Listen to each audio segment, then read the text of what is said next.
IPD Kulim, apa sudah koyak ke? Marah sangat ke dengan saya?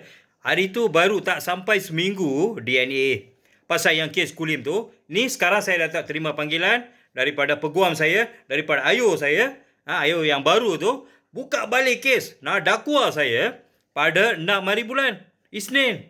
Kalau you orang dah buat kerja 3-4 tahun, you dah ambil tindakan terhadap pelaku-pelaku yang kianat dalam pondok PKR tu, dah lama kes dah selesai.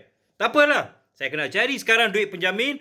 Saya kena cari penjamin lagi. Tak apalah, kita takkan mengalah. Kita akan jumpa hari Isnin nanti dekat Mahkamah Kulim.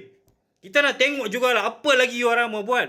Rakyat bersuara, tolong ambil tindakan. Bukannya macam ni. Ada integriti ke you orang? Kalau you orang salah, mana itu ayo yang sebelum ni?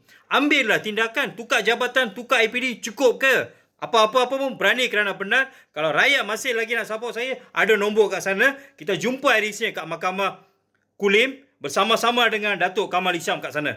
Okey? Terbaiklah lu orang PDRM. Orang tegur sikit, tak boleh koyak. Kalau tak nak koyak, buat kerja. Buat kerja, jangan makan duit haram. Kita jumpa hari Isnin nantilah. Bye-bye.